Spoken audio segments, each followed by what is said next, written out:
Time to hit the road.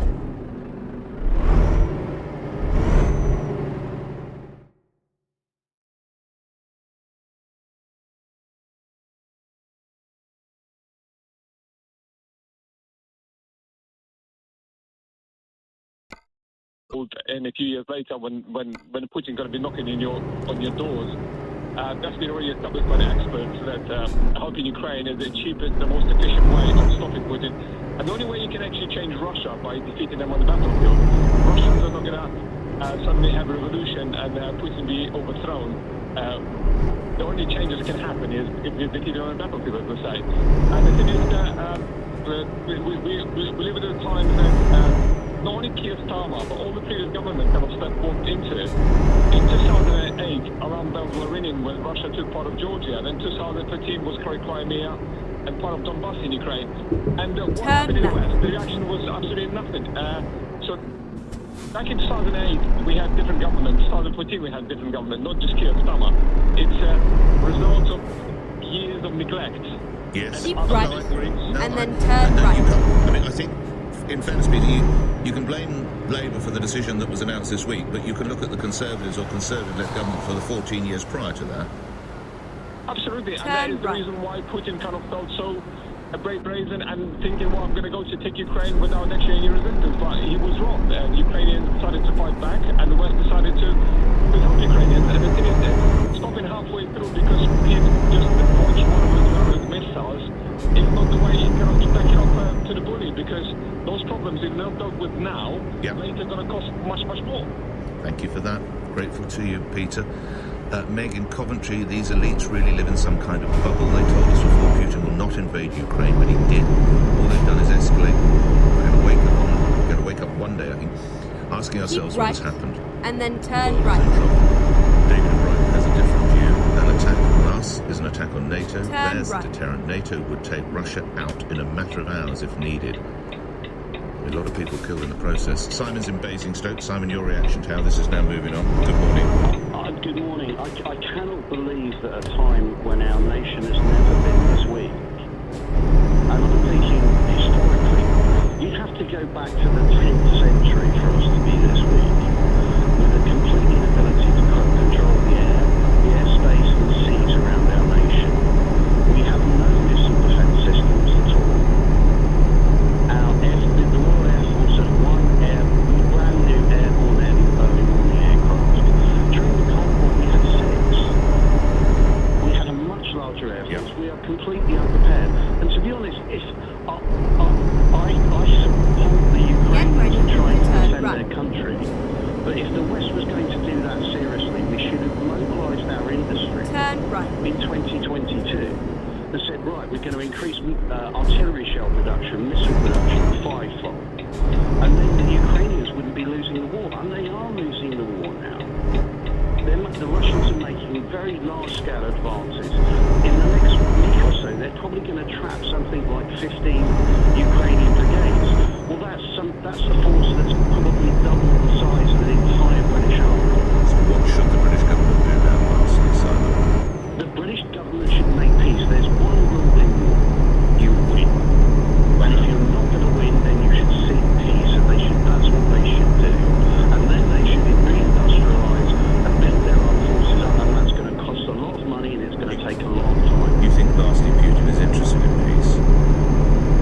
I think Putin wants to ensure that he has safe borders, because longer term Russia will. This is probably one of the last times the Russians can mobilise a very large army. But the Russian army is almost doubled in size. Well, you hear that. You hear, I don't know if it's true, that they're releasing prisoners and putting them effectively straight into the army because so many men are being killed. Simon, I have to leave there because I'm desperate to get back on the clock. Thank you for that, Sam. I think your ex-service personnel, if you can, Bold, I'd love to talk to you the other side of the news as well to get your take. And then later in the show, privileged to say, you remember the row over this song?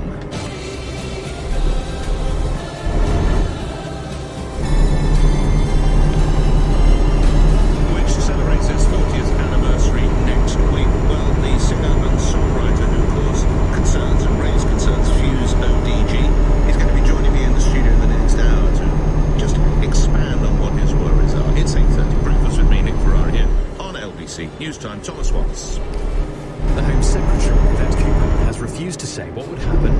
Benjamin Netanyahu came to the UK. It follows the International Criminal Court's issuing of an arrest warrant for the Israeli Prime Minister. NATO has accused Russia of trying to intimidate Ukraine's allies by deploying a new type of missile. The Ukrainian President Volodymyr Zelensky has described the attack on Dnipro as a clear and severe escalation. Families across Britain are facing another energy bill hike this winter after the regulator raised its price cap. It can go up by 1.2%, or about £20 a year for a typical household from the start of June. LBC weather, cold and frosty this morning with some sunshine to come, a high of 7 degrees. This is LBC. Most homes would save with Optimus. Matt switched and started saving in April last year. You just get it right because the service is communication. You stepped out, I think, for an energy company, so well done. Optimus Energy, outstanding value with award-winning customer service. Visit optimus.energy/value for our calculation. The Lidl Christmas market range is in store with Lidl Plus save on goodies galore. So enjoy 20% off festive Farmarina treats. Mince pies now only £1. Le Coupon for £1.80 and all but a Stollen bites for £2.39. Have a magical Christmas with Lidl. GB only, subject to availability. Offer ends 27th of November. Terms apply. See lidl.co.uk/LPTV. Make this year a golden Christmas with Gold Bank London. Be inspired with gifts like our 24-carat gold-dipped Christmas carousel, Santa or reindeer for just £30. Or Marvel characters in fine silver 1-ounce coins. And for the Harry Potter enthusiast in your life, choose their favourite house crest in 1-ounce silver for just £77. All plus £3.99 delivery. Gifts to love and cherish from Gold Bank London. Visit goldbank.co.uk/gift-items. At Jet2.com, we're proud to be ranked TripAdvisor's #1 UK airline. And from 2025, you can fly direct from London Luton Airport to 17 stunning destinations like Mallorca, Antalya and Tenerife. So, book now with the Which Travel Brand of the Year 2024. Jet2.com. Friendly low fares, subject to availability and conditions.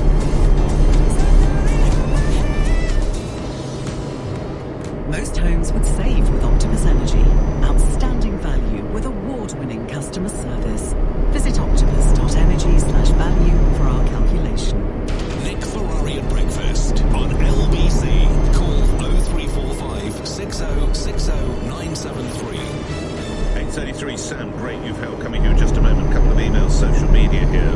This is Gordon, I thought the US spokesperson said yesterday the missile was not intercontinental ballistic, but a ballistic. Still bad and horrible though, says Gordon. I don't know, I'm no missile expert, but they look pretty grim. Gary Blackman says the missile is normally armed with nuclear warheads. This had inert test bodies. They don't normally carry conventional explosives. And Ivan Marcinek, I hope I'm saying that correctly, Mr. Marcinek, is there any wise person out there? Everybody acts Macho, Bojo, Putin, Trump, even Starmer now. That seems a pretty fair comment. Sam's in Odeham, if I'm saying correctly. Sam, you are military or ex-military? Good morning, sir. Good morning, Nick. I'm currently serving. So been there for approximately 20 years. I'm just really bringing to say sort of that the kit that they're getting rid of, on the face of it, it looks like they were removing capability. But the truth of it, all of these equipment were retired years ago. Yep. But for me, the real blame points towards our procurement system, not necessarily the individual boys and girls working in, but we are bogged down in so much red tape and bureaucracy that the truth is we're not agile enough in order to identify what piece of kit we need and get them onto the front line quickly. And that's why you have things like the Royal Navy ships and the Puma helicopters, which have done a great service for the country, but ultimately were sort of half their time and needed replacing years ago. Well, I think you're right. I mean, you know far better because you're in it and you're using the word procurement, which is far better. I'm just saying replacements. That's the key, isn't it? I hear you. Pumas are probably old. Watch Keeper is probably... But where are the replacements? You're right. And what really is frustrating Go straight on. is no one ever seems to be held accountable. So years ago, this was obvious. If you look at the last SDSR, Strategic defence. correct, yeah. So it's just sort of stacked on at that point. And it's done, we needed to do that. But the reality was, that was still in class for them for basically a lack of identifying new helicopters. If you look at the ships, we've got some great new ships coming in the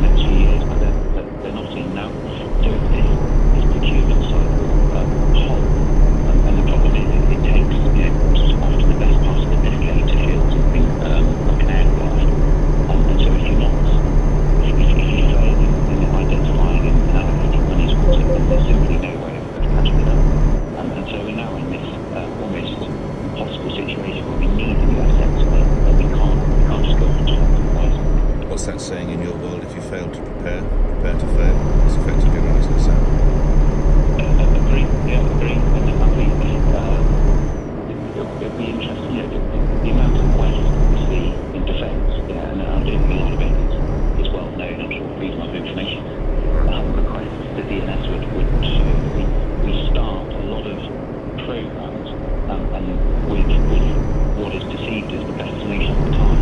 And then it takes 7 or 8 years to go through. And by the time they get to the front line or near the front line, they're either cancelled or they're in Keep left and then Final turn question. left. How's morale? How's morale, would you say? It's okay, I think. Turn left. The difference, I think it's really easy for me to say, 20 years in, it's not the Air Force that joined. We've got some really good kits and equipment in areas. What is really sad to see is some of the barrack blocks, the infrastructure is absolutely woeful, and that has a real big effect on morale. So if you're in a new accommodation block, that's great. If you're not, it's absolutely terrible. And I think, also the way that the armed forces in general have done recruitment, especially through the COVID period, has a lot to be. There's a lot of answers there, I would argue. Thank you for your service, Sam. I have to move on. Very important to hear from you. We are clearly failing to prepare, so we better be prepared to fail. Thanks, Sam. 8:37. Should we go to school, or more importantly, not enough of you are going to school? The number of pupils suspended in England has nearly doubled since the pandemic, and the rate at which they're being suspended is increasing. Data released yesterday showed over 37,000 suspensions in primary schools in the autumn term last year. That's in the autumn term. The context, that's almost as many as the whole of the school year 2012-2013, i.e. 10 years ago. Why? Well, let's turn to Dr. Nihara Kraus, who's a consultant clinical psychologist and founder of the mental health charity STEM4, so that's STEM and then with the number 4 on the end. And joining me now, in a sentence, if I could ask you, Doctor, what is STEM4's main aim? Good morning to you. Hello, good morning. Early intervention for mental health issues in children and young people. Okay, and we are talking about children here. We're talking about primary school age children. What do you think lies behind this? What is the problems with behaviour? Well, I think the thing with behaviour is that children express something through their behaviour. The younger the child, the less language they have. And so trying to understand the reasons underlying it are very important. Well, break those down for me. Well, I think that my understanding is that a number of suspensions relate to students with special needs. And often the students who do have special needs, if it is around their neurodevelopmental problems, it means that they actually don't have the ability to control or manage their behaviour in a particular way. So that's kind of more of a brain-related issue. Sometimes it might be that they are frustrated, distressed, and again, they don't have the language necessarily to express that. Do you have to have an idea of, in a classroom, for every 10 primary school children, how many of them might have a special need of some sort? Oh, I don't have that, but my understanding is that 17% of the suspension, about 17% students who present with some sort of a special educational need in a school. However, over half of those excluded, again, just from the figures that I've picked up, appear to have suspensions. What is the role of, are they called pupil referral units, PRUs? What is the role, do you think, Doctor, as an expert in the field? What's their role here? Well, I think their role is to help provide more specialist care that's tailored to a young person. I think that when we start to think about suspensions, they have been used as a behaviour management technique for years, but researchers over and over again, they're not an effective disciplinary technique. Schools are under pressure. It's very difficult for teachers to provide the one-to-one care that children and young people need. So pupil referral units are units that are there to help manage those in a more effective way. Of course, if schools were better resourced, then it would also help to manage students better in class. And there's difficulties there in terms of teaching assistants, in terms of teachers themselves being really stretched to offer all the multiple things that they have to do. How much are the cases, the instances of ADHD and other conditions on the increase? I can't give you complete statistics, but what I can say is that there's a real need to provide assessment. There's a backlog of assessment. So children and young people, since the pandemic in particular, have been waiting 3 to 4 years or longer, depending on where you are, for an assessment. So whether that's an increase or whether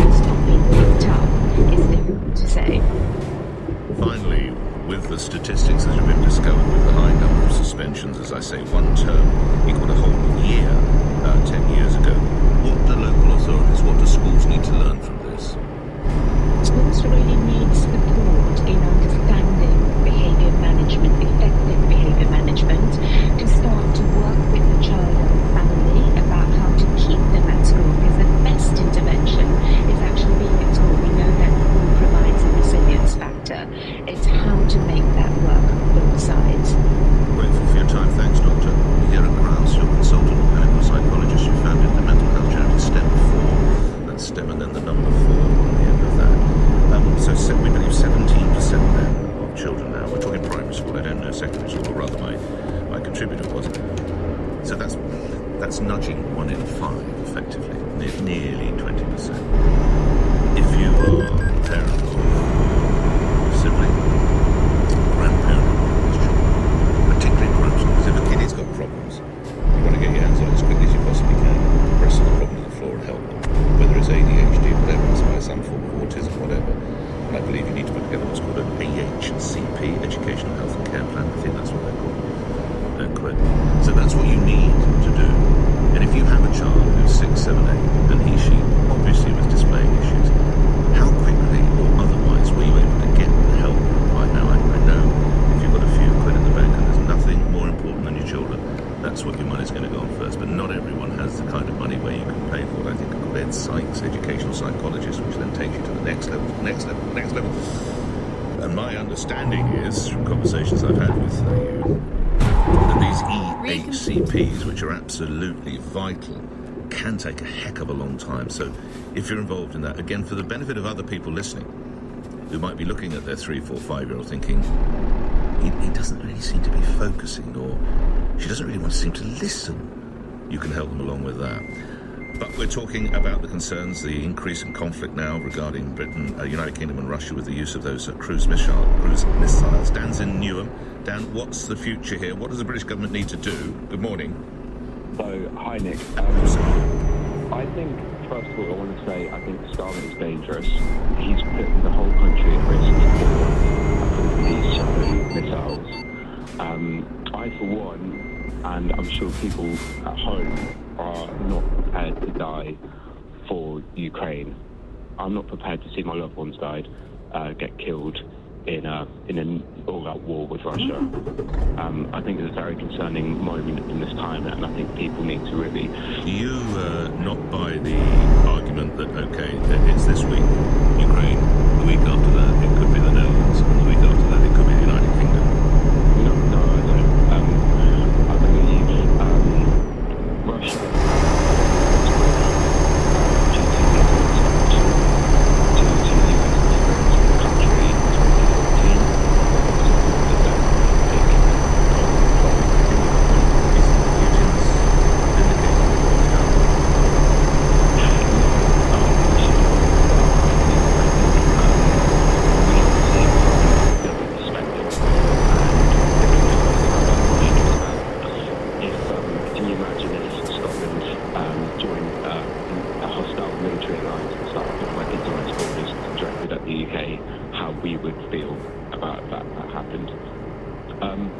Another point I want to make is that, of course, the longer this war goes on, the more Ukraine relies on us, and how it gets more dangerous for the world. There's a poll that's conducted in Ukraine, and it showed the majority now supporting negotiating peace settlement, even if it includes territorial losses and concessions. So it seems like the only people interested in keeping this war going are NATO, like the US and Britain. I personally find it terrifying. I think people need to start really speaking out now about it. Well, you have, and you've started. And let's see how many others feel your way down, because I do understand your concern. But currently, I do think that it is relatively, compared to the size of the world, Ukraine is relatively close. They've got an aggressor almost on the borders. Thanks to that, we'll continue this conversation. Also, we're going to pick up on these problems getting these education healthcare plans, EHCPs. We'll be picking up on that as well. And in the next hour, the return of ASBOs, but in another name, I'm simply about Cooper. It's a modernised version of ASBOs, really, because I think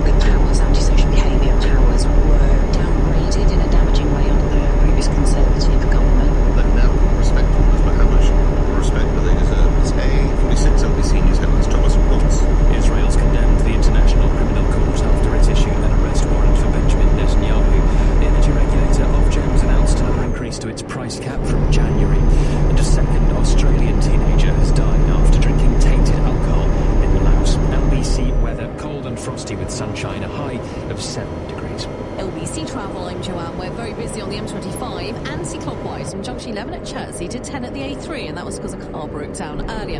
Very busy in King's Cross because of an accident on the Grazing Road northbound, which is partially blocked, but King's Cross Bridge has now reopened. Also very busy in Tottenham. White Hart Lane is closed in both directions at the A10 junction, and that's all down to an accident. That's also causing delays on the A10 southbound, where it's slow back to Weir Hall Road, and it's also busy northbound as well on the A10. On the underground, there are severe delays on the Victoria line after those overnight works finished late. Better news for the Elizabeth line. Those delays have now cleared.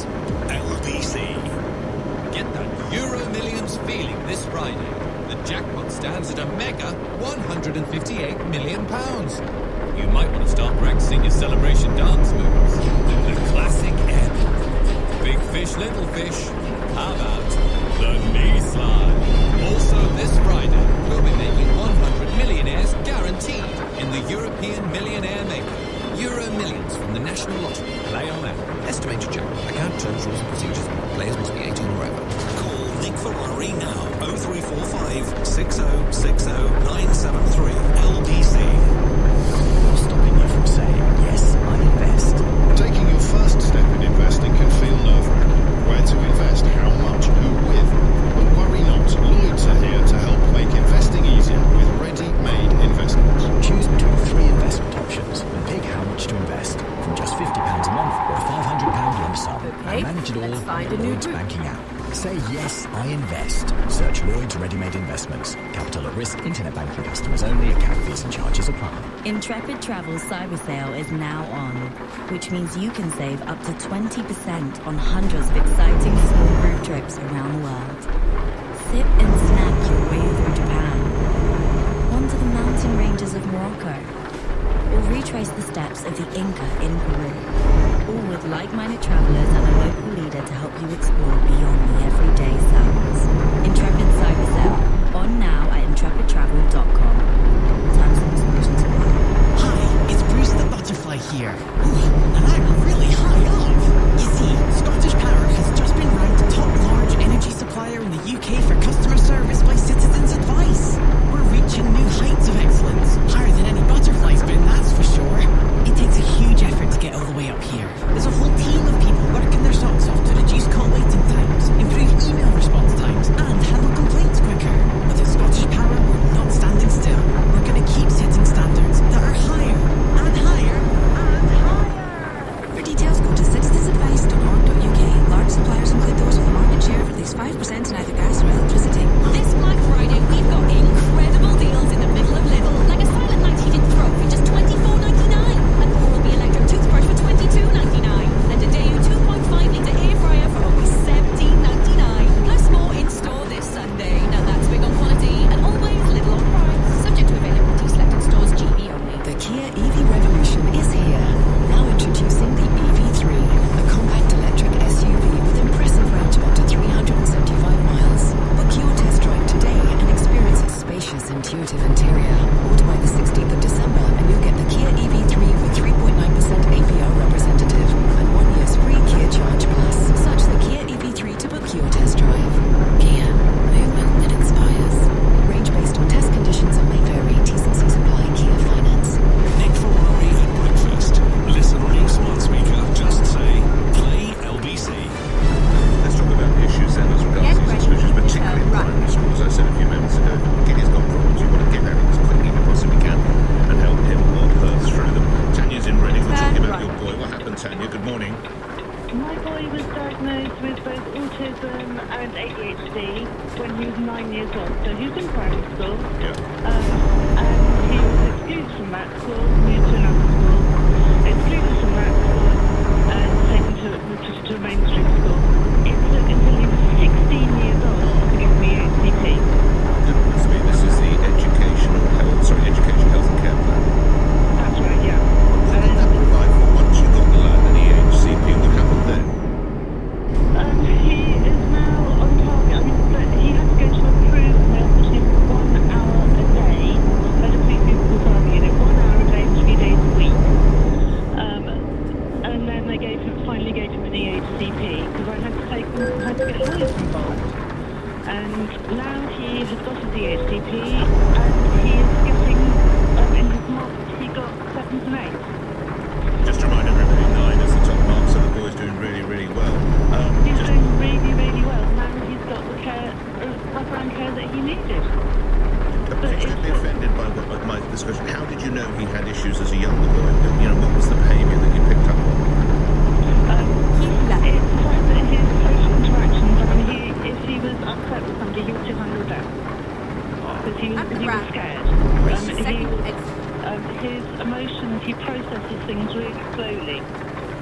anything can happen first thing in the morning, and he is mulling over trying to work out what on earth happened, what he did wrong. Exit and now. at 2 o'clock in the afternoon, he figures out what happened, and that's when the emotions come out. Get ready. So, you know, Turn left. for example, when his dog died, it took him 3 days, and he suddenly Turn found out left. that my dog died.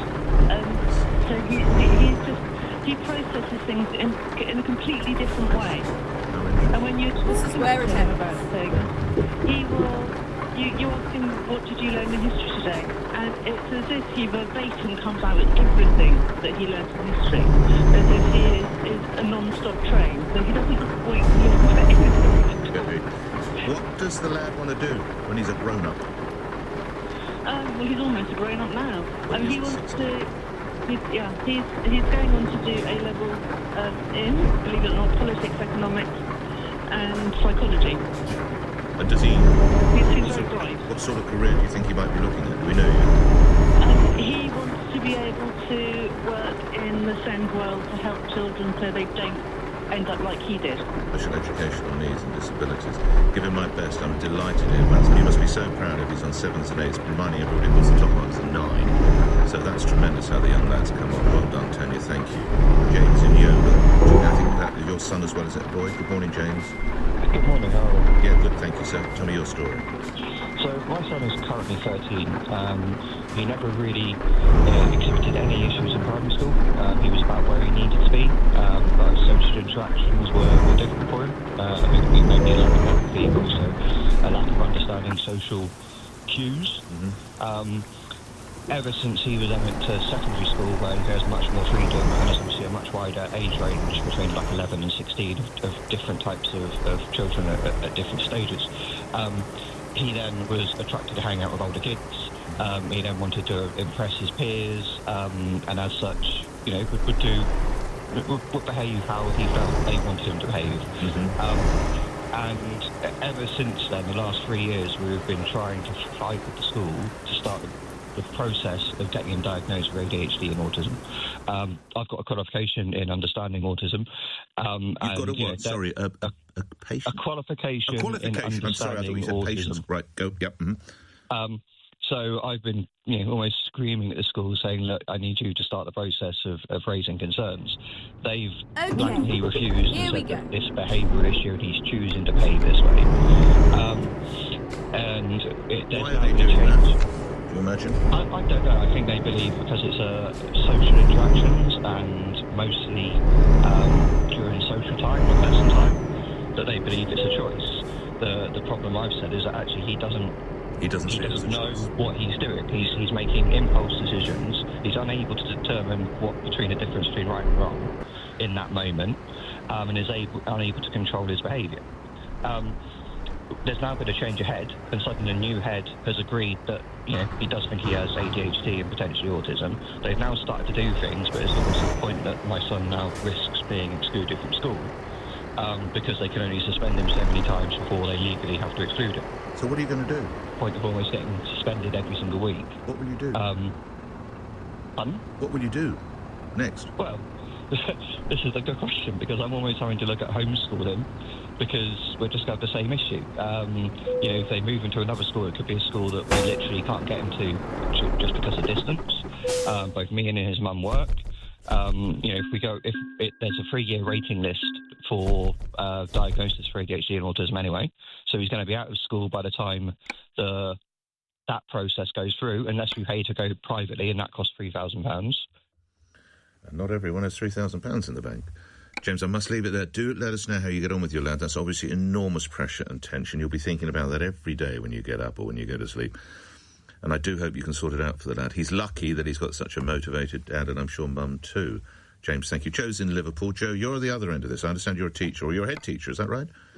Yeah, Nick, I am, yeah. I've been for 3 years now in Liverpool. Primary school?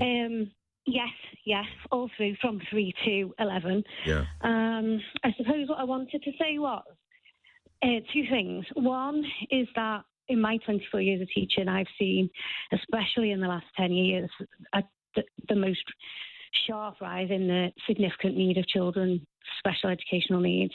Why do you suppose that is?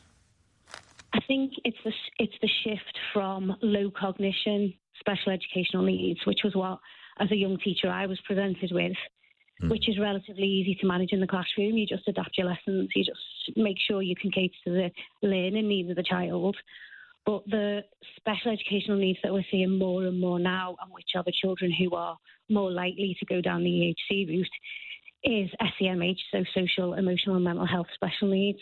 And there's a really blurred line between neurodiversity, so ADHD, ASD and other conditions, and early childhood trauma. And I work in an area of Liverpool of significant disadvantage. And so quite often what is being presented as it could be autism, it could be ADHD, could also just be signs of some of the experiences the children have had in their early life. So, what do you mean, some of the experiences? What does that mean? Sorry, break it down for me. Well, there's a myriad of barriers to learning. Drug abuse, domestic violence, living in poverty, broken... And this is a real lived experience for many, many children in Britain. The two parents I was just listening to before I came on are just absolutely exceptional. How they fought for their children. But most of the children who I've encountered with significant behaviour needs, SEMH needs, haven't got that support behind them. What about funding? Is there enough funding for these kiddies? Yeah, that's the second thing I wanted to say, is that in my experience, I was really surprised to hear the fight that those parents had, because we find it relatively, it's a slow process, quite a complicated process, but the children who need HCs in my school will get them. But the problem with that is the funding that I need to provide to give the child what they need. So normally I need adults that is their key person. I don't get. So, for example, I've just had a child get an EHC, and the funding I get for a half term for them is £3,500. Sorry, is that for a term? Did you say a term? Yes, so it adds up to about 9, just over 9. Yeah, just over 9, 10.5. Yeah. And then, with on costs and everything, for me to employ at the lowest paid teaching assistant to be a one-to-one, which is tricky because they don't always have the skills. How much is that? It's going to be pushing 22. And that's the reality from the head teacher. Joe, I have to leave it there only for time reasons. Good luck with what you're trying to achieve. The music means we must move on. Coming up, new respect orders, but what respect should we give them? Plus, I take you back 40 years. Turn left.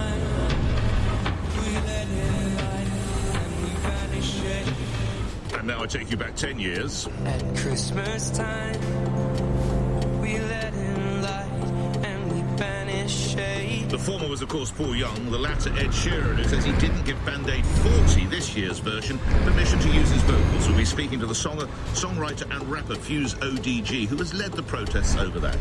Plus, the shocking rise in strokes among the middle-aged. Those stories and more following the 9 o'clock news on LBC.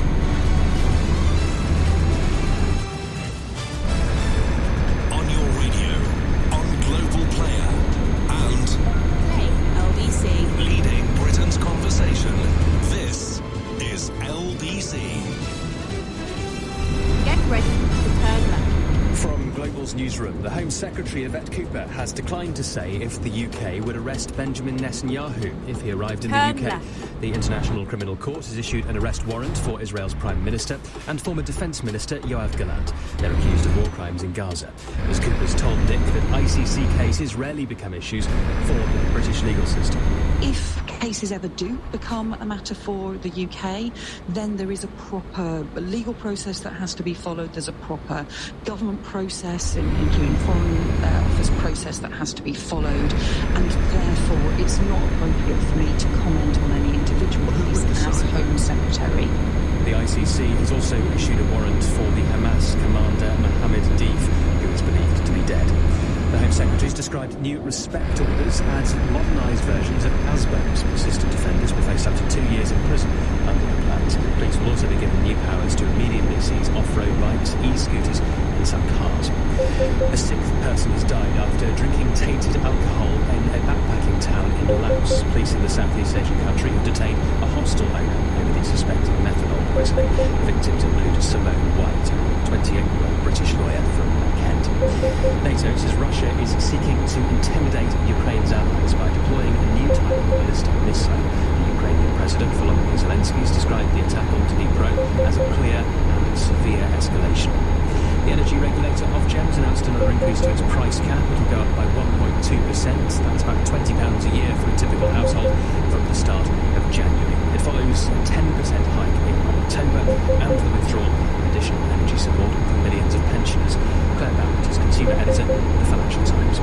The bigger problem here that can't be ignored is the rising number of households who simply can't afford to pay bills dating back to, maybe even last winter. Now, the total energy debt that customers now owe to suppliers has crept up to £3.7 billion.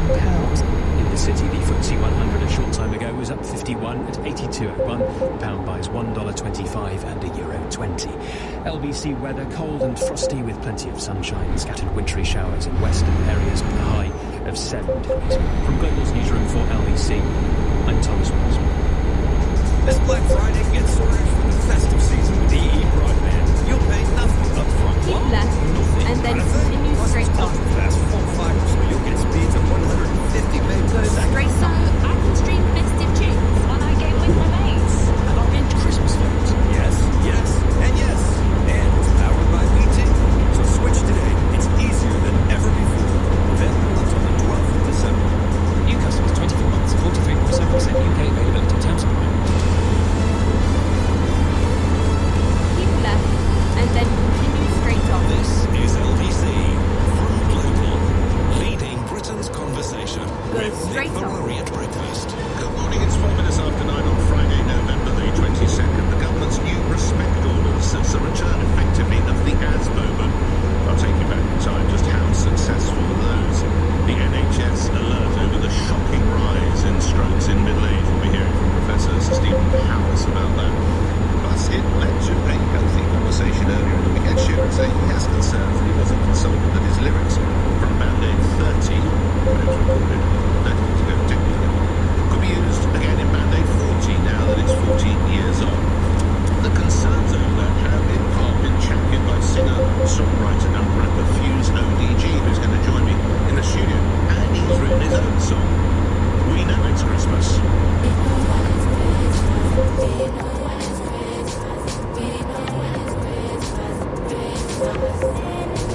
Nick Ferrari at breakfast. Call 0345 6060 973.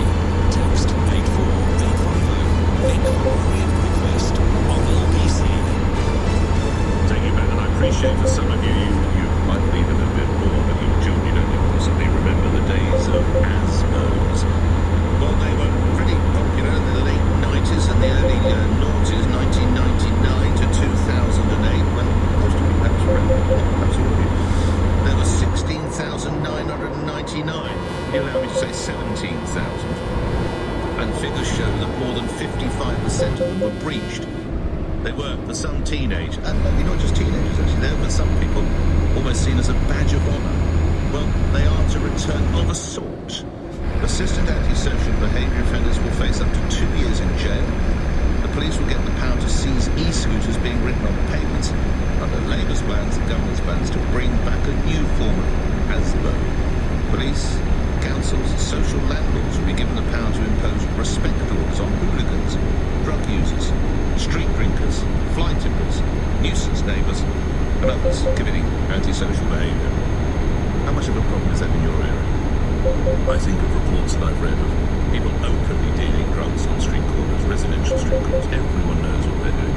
People sidling up and slipping a bit of cash, and off they go with whatever drug is off their fancy. I also hear of people, kids mostly underage, probably boys, probably nicking those scooters and motorbikes, just racing over common ground, a little bit of parkland outside people's homes, a bit of greenery, churning it up like it's almost like a speedway track. They just destroy it.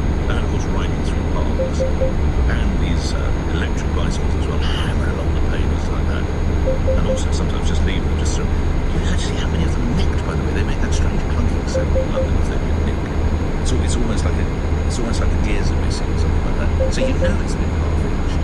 And off they go. Again, mostly lads, I'm sure women are responsible, young women. Anyway, how will these work? In the first hour of the show, I spoke with the politician who will be at the helm of this, Home Secretary Ben Cooper. And I started by asking her, why would they bring back effectively the ASBO when they had so subject to success. So where I think the problems for her were with it, I suppose, was when they were applied with teenagers and young people, where actually they might not have been the most appropriate response, and where you need different kinds of response. So two differences, teenagers, that did become an issue among children, teenagers, and so on. But also because this was about, we're focusing just on adults, first of all, so on adult offending, and also we are linking them as well further with things that you can do to link to things like drug treatment order and alcohol order. 15 and 16-year-olds racing around on motorbikes and parkland, they're not going to be implied. That won't be available to them.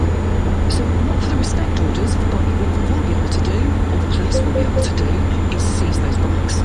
So at the moment, the problems with some of the off-road biking, the e-scooters on pavements, some of the harassment you can get there, is there's a whole process of warnings that the police have to go through. So they can't just seize a bike straight away. They have to warn someone, well, maybe the next time they see them, but, when's that going to be? They could take some action. We think they should be able to seize the bikes straight away if they are being used for antisocial behaviour. And I've seen the havoc that this can cause.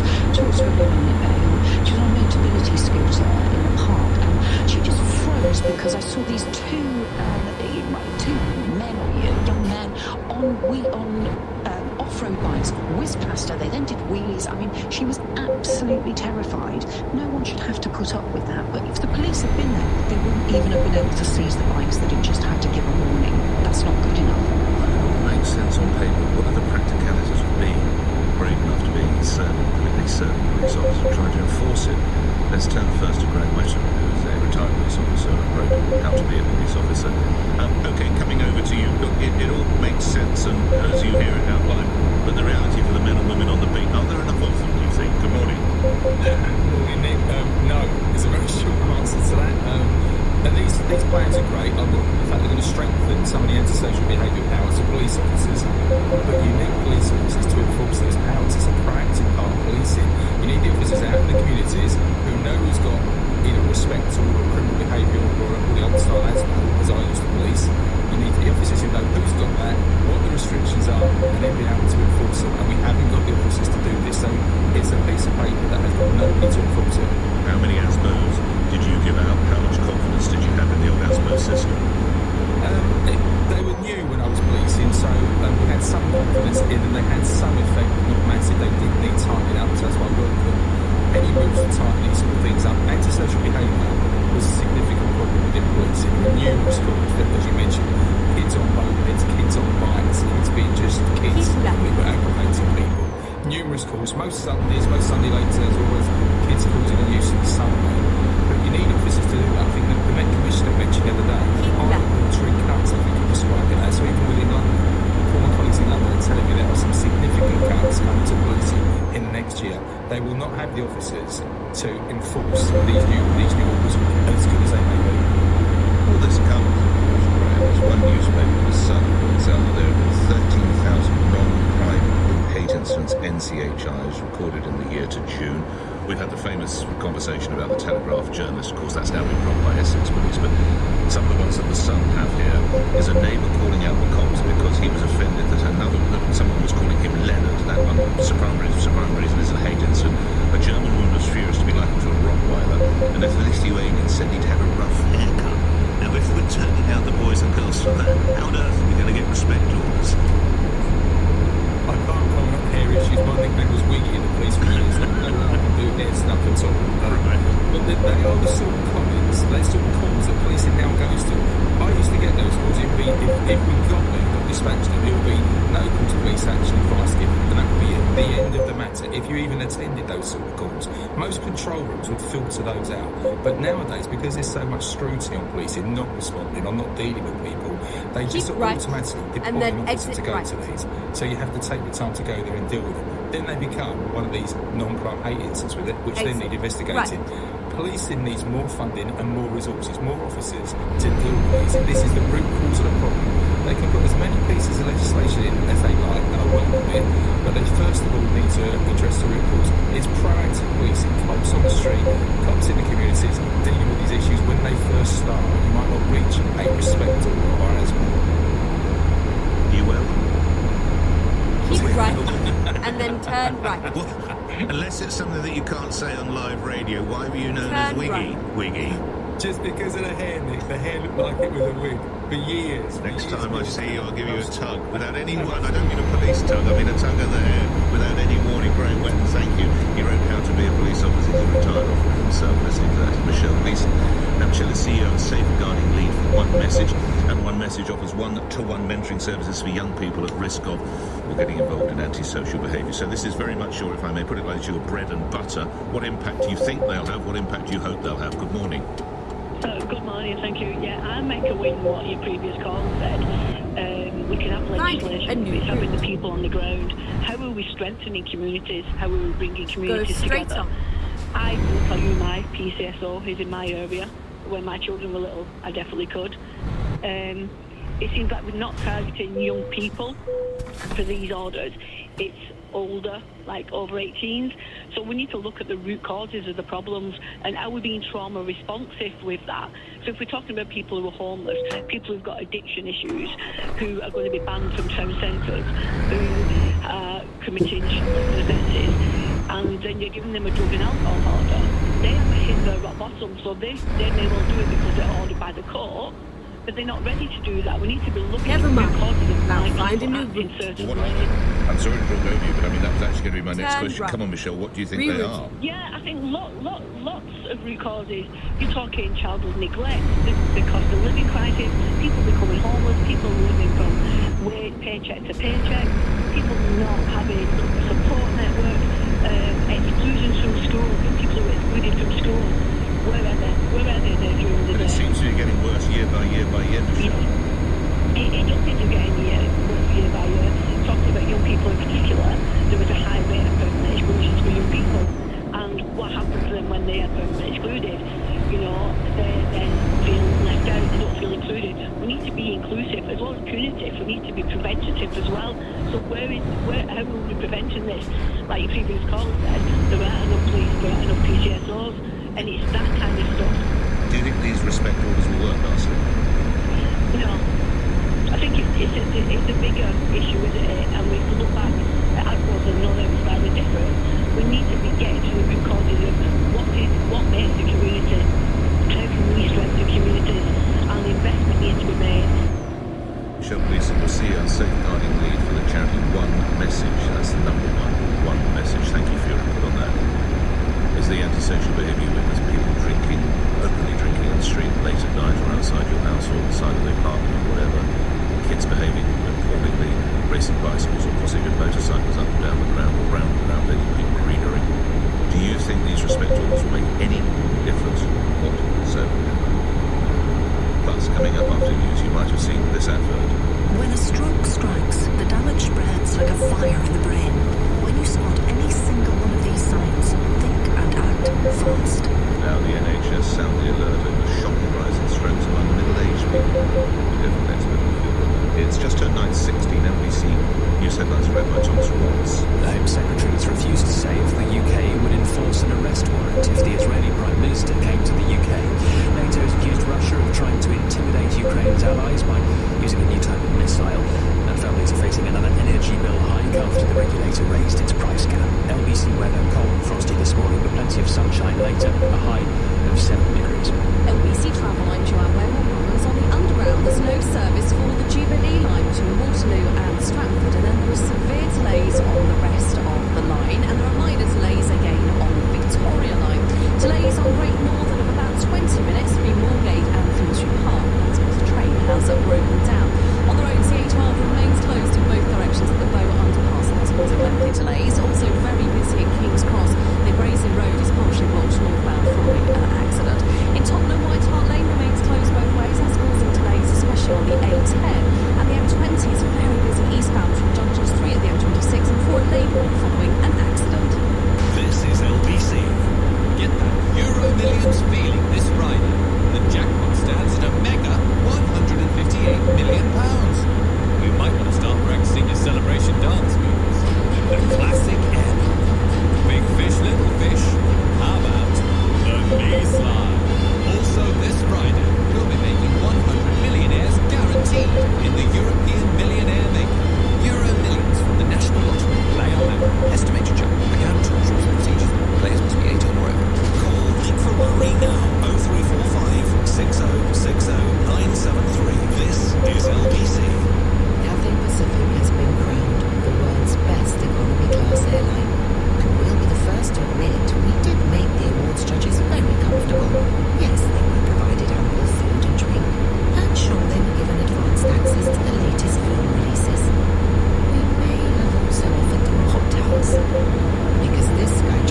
then exit paying right. more than you should. It's time you woke up.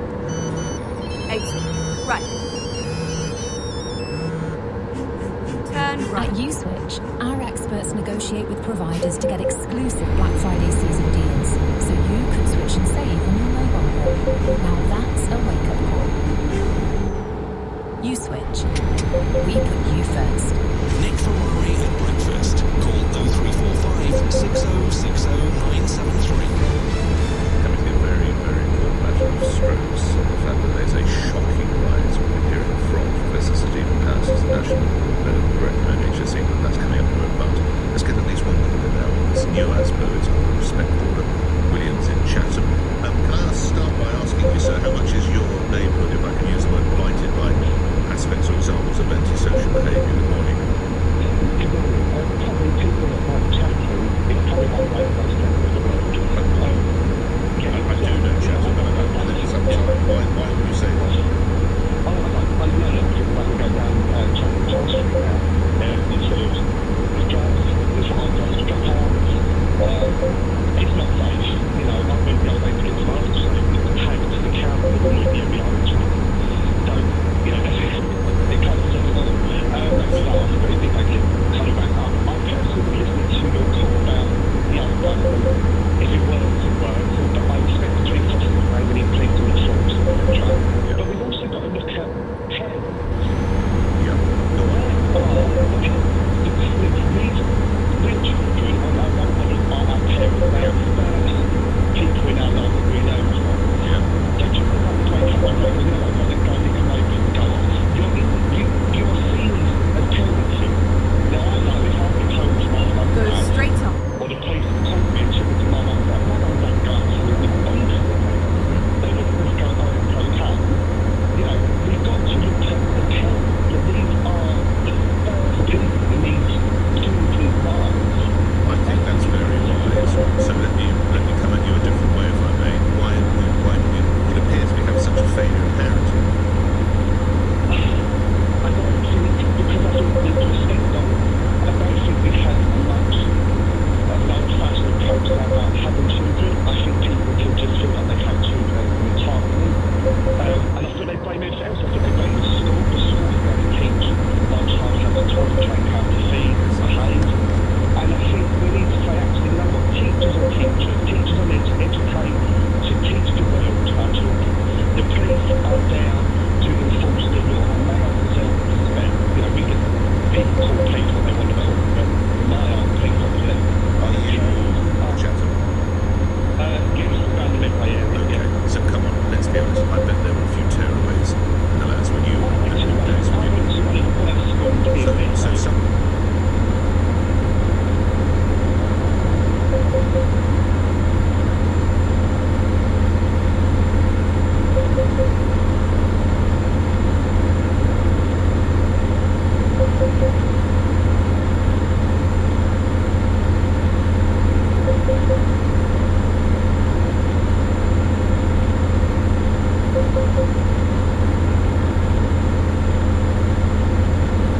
Keep left and then continue straight on.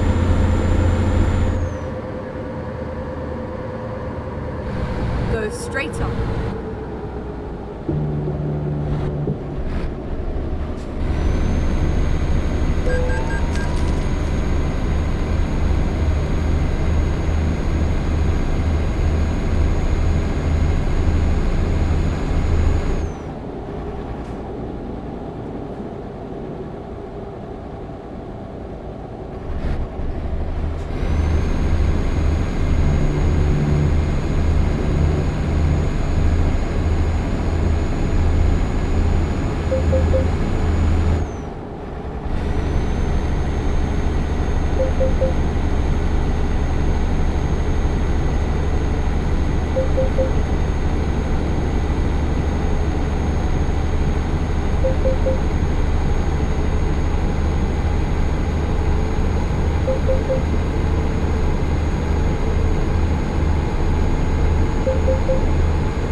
Keep left, and then turn left.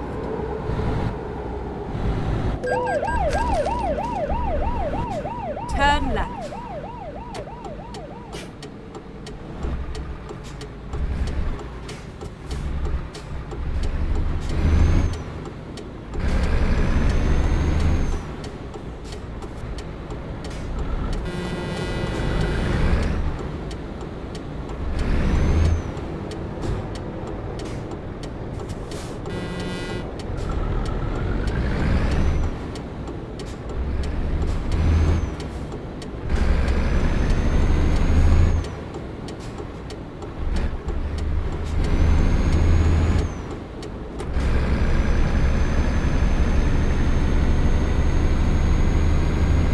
Left, and then turn left. Turn left.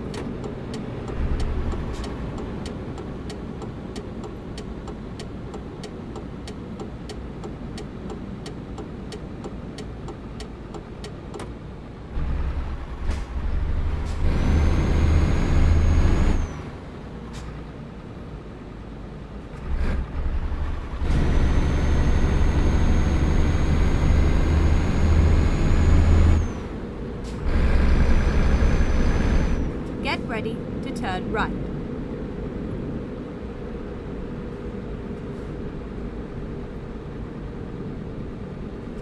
Turn right, and then keep right.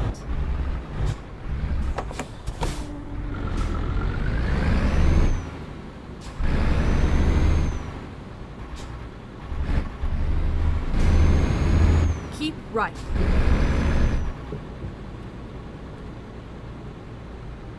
We are finished.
Time to get the job done.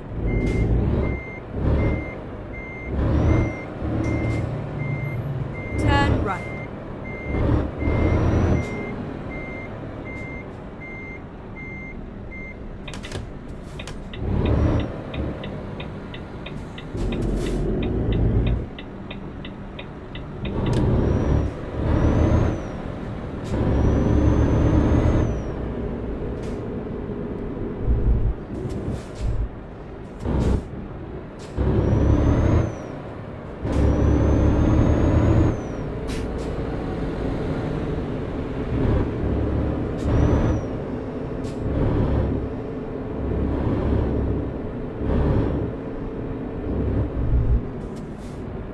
Go straight on.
Keep right, and then continue straight on.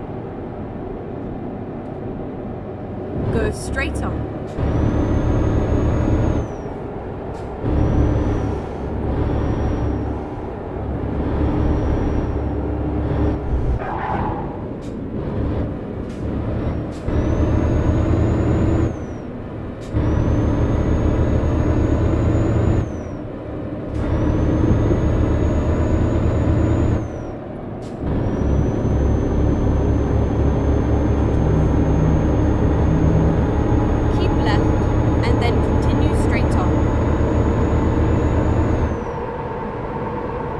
Straight on.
Keep right, and then continue straight on.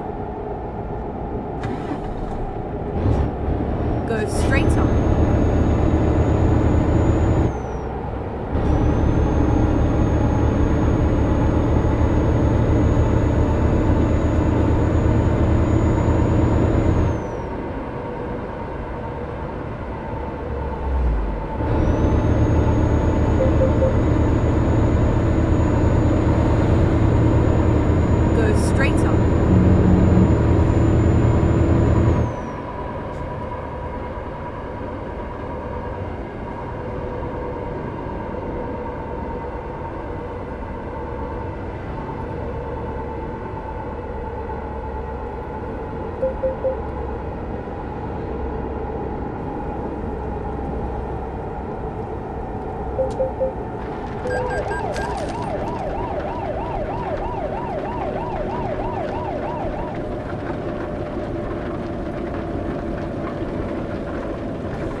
At the roundabout, take the third exit.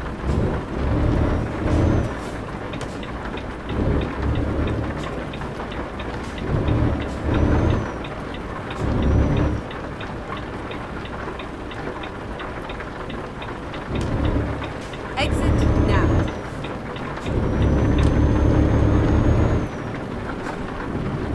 Keep left and then turn left.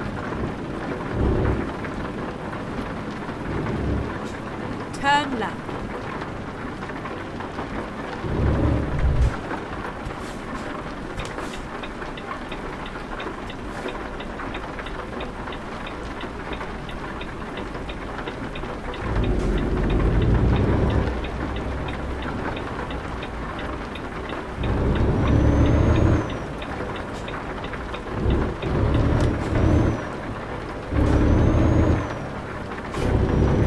It was a nice ride.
you